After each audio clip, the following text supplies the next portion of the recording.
We move on to Honorable Swart of the ACDP. Thank you, Honourable Speaker. Arising from your response, Honourable President, most political parties are in broad agreement with the NDP, and the ACDP appreciates the efforts you have outlined today to implement measures to increase economic growth. Now, we know foreign investment remains one of the most crucial mechanisms to spur that growth, but as I'm sure you'll agree, multinationals need a stable and predictable policy environment. And in this regard, there are a number of bills that have caused concern and which, in our opinion, fly directly in the face of the National Development Plan. One of these is the Security Industry Regulation Amendment Bill, which requires foreign-owned security companies and their suppliers to sell 51% of their companies to South Africans.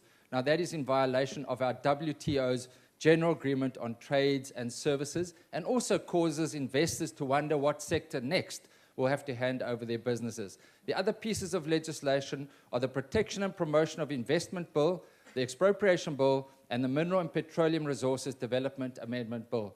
Now, Honourable President, does one not want to avoid causing foreign investors becoming jittery with such policies and bills, which can create the perception that South Africa is closing its doors to foreign direct investment? And this is against the backdrop of your visit to Washington and the Africa Growth and Opportunity Act, which requires any country wishing to benefit from that law to have, quote, a market-based economy that protects private property rights. Thank you, Speaker. Honorable President. Thank you, Honorable Speaker. I'm sure those bills were discussed by this Parliament, and I'm sure the intentions of the bills were articulated by members of Parliament.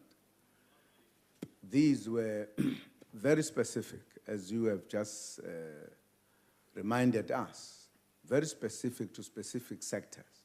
They are not general bills to every sector of the economy.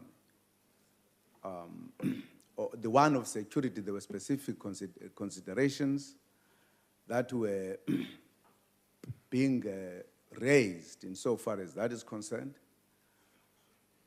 I don't know how the debate went, but I'm hoping the debate indicated what probably were the issues. And I wouldn't want to venture into an area which perhaps we did not necessarily debate here. If you have the economy in your country, as we do, but there are issues that relate to the security of the country. I'm not sure whether that bill was not addressing how far the economic activities with regard to the security, how much they impact on the security of the country. And I don't think there is any country that can say we open up everything because we want foreign investors. The countries that lead in democracy, they've got very stringent security measures and bills to protect their countries. That's why I'm saying the opportunity must have been offered that people should have articulated what occasioned those kind of amendments, etc., etc.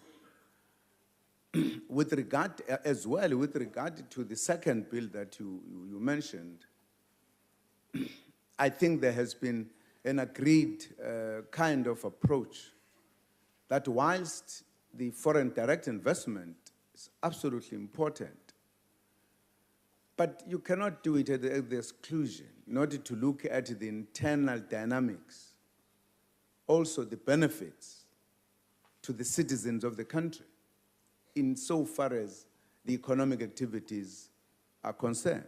And I think, again, this bill was looking at that one. I'm sure if we were to debate outside, in order to take the time of this Parliament, we could indicate the problems that people face in getting into the economy.